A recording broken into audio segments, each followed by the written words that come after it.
Welcome to another episode of the Contagious Culture Podcast. I'm your host, Kyle King, and the overall goal of this podcast is to do one thing, to help you create an ecosystem of academic excellence within your school, within your overall charter school, private school, public school, but ultimately within the educational system. When we think about this idea of an ecosystem doesn't just include me, it doesn't just include our students, it doesn't just include our parents or our teachers, it includes everyone. And if we're building and developing and empowering great educational institutions, it requires the thoughts, the collaboration, the worth, the value, and the considerations of every single stakeholder within an educational system. See, so often we don't include students in our specific plans to change ideas or to change the institutions. We often don't include the parents that were affected by that policy, that were affected by that specific behavioral issue, or were impacted by that change of that educational institution. We move around without the consideration, without compassion, without empathy. So the overall goal is to help us ultimately increase the amount of care, increase the amount of consideration, and have this idea where we can spread contagious culture, not just in our classrooms, not just in our school systems, but throughout our community. Dr. Mary Hemphill, super educator and very impactful within the educational industry within the state of North Carolina, once quoted that education is the only industry in the world where we're making changes in rooms and in boardrooms without the end user in mind. And that end user in education as a whole is our student. How are we making policies, creating initiatives, creating innovations if we're not respecting the uniqueness, hearing from the student's voice, and considering the student's perspective that will ultimately shift their overall academic experience? See, we can't just create programs and we can't create an ecosystem of academic excellence if we don't first integrate culture within our classrooms, within our community, and within our overall selves first. When we think about this idea of this ecosystem, like I talked about earlier, I know more than a lot of educators, now not comparing myself, not saying that I'm better or worse than any educator, but I've been on every single level of education. So my perspective, my ideologies, and the bird's eye view that I've been able to have, whether in the classroom or outside the classroom, is unique.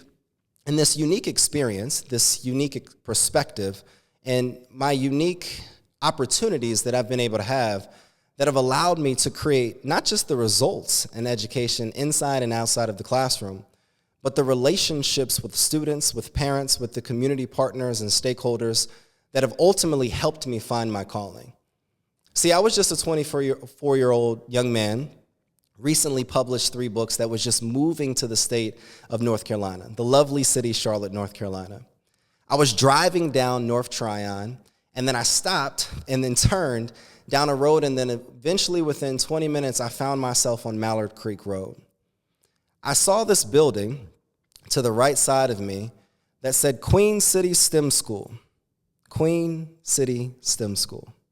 See, for me, I didn't know at the time what a STEM school was. I just knew that I was 24, didn't have many opportunities right now because it was a new city, new opportunities. So I drove into the parking lot, and that jump, that decision, that choice changed the trajectory of my life.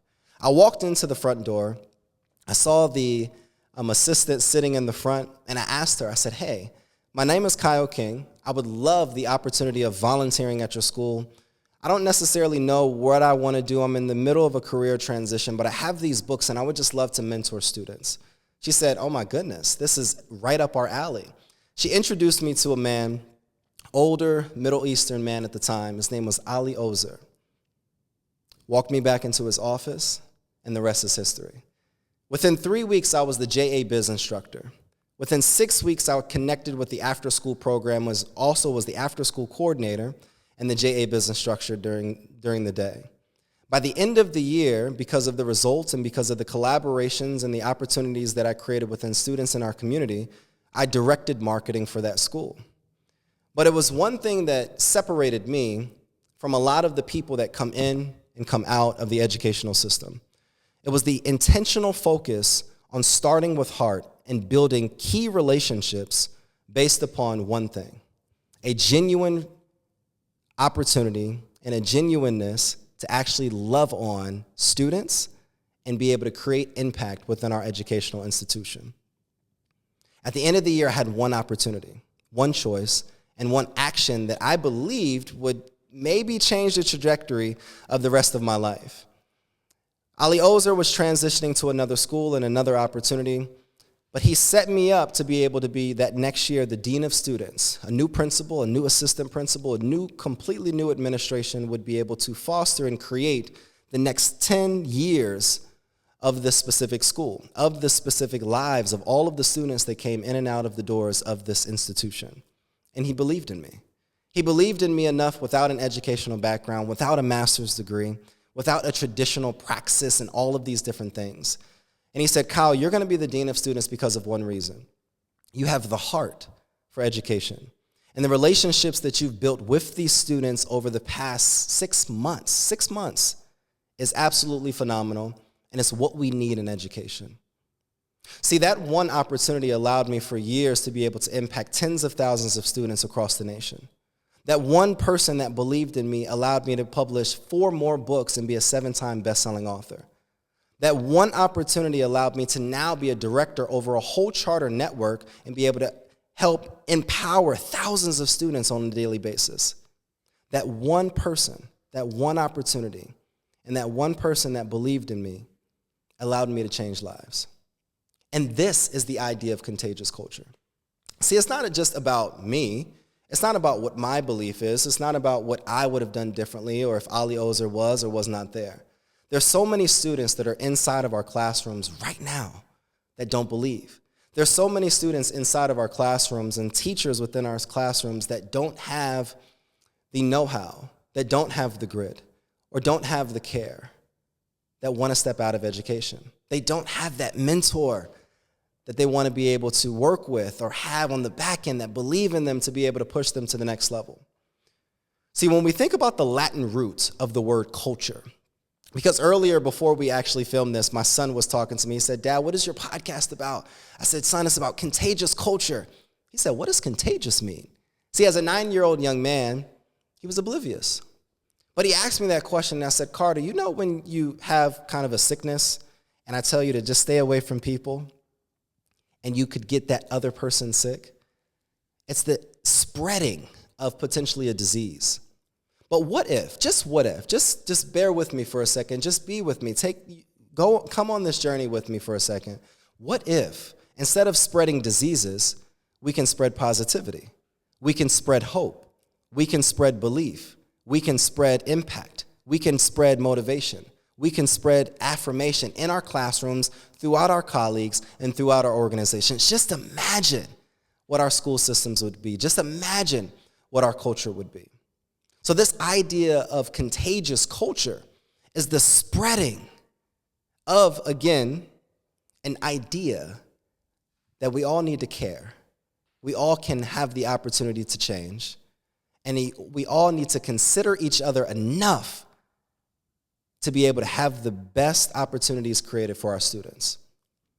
I was reading a book in preparation for the show that we're going to be walking on together. And the book is The Culture Code. And in the book at the beginning, in the first part of it, he said to be able to build culture, great culture within organizations, it starts with one word, and it's safety. Earlier today, I was having a conversation with a colleague of mine that I would say is a friend. And she was explaining to me throughout the conversation how she wanted more in her career. She wanted to be able to step out and become more than just the position that she's in within the school system. But the reality of it is that she didn't know. And I asked her, well, what is it that you want? And she looked back at me and she said, Kyle, I want to be an assistant principal. I looked back at her, I said, really? See, if you knew her the way that I knew her, she led in silence. She empowered students. And she was the embodiment of all of the different episodes that we'll be talking about. She was contagious in the way that she spread hope, she spread belief, she spread empowerment across all students within this educational institution. She made people better. But she never led in a way that was loud. She was that silent leader that truly made a change in everything that she touched. So I was surprised because I knew about another position that she may have wanted, but I was never aware that she would have wanted to be an assistant principal and be number 2 to the person leading this great institution that we're working with. And she said, Kyle, I want to be able to do this. I've taught for 18 years. I've done this. I've done these different things. And I believe that I can do it. And I said, well, why haven't you talked to the current principal at your school about these various things? And she looked at me with this face that I'll never forget. Her shoulders sunk down. She sunk down in her seat. She said, Kyle, I just don't feel comfortable. With all of the transition and all of the changes that are currently happening within our school, I felt as if I spoke up, that I would lose my position. She said, I feel that if I speak up, that they will take that as, I don't want to be in my current position and I want to go elsewhere. I looked at her and said, but if you speak up, now people will be able to see that you want different opportunities. If you speak up, now you can create a roadmap to the next level. I said, yes, if you don't speak up, you may potentially lose your position. If you don't speak up, you may potentially be paralyzed in this same space.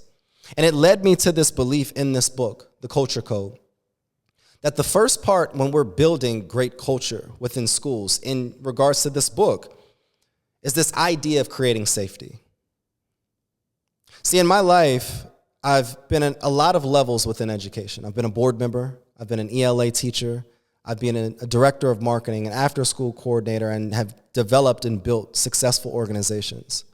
If we do not have safety within our teachers, within our instructors, within our team members, how can we create safe, inclusive, and amazing environments and experiences within our students within the classroom? When we don't have safety within our organizations, it reduces productivity.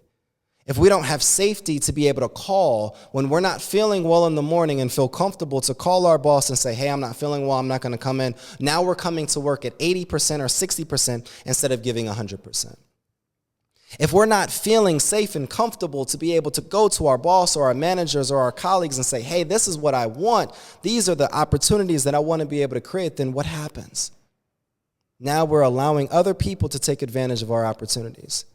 Now we're sitting stagnant and complacent in a place that we should be motivating students to take advantage of all of their opportunities. This is the reason for this podcast.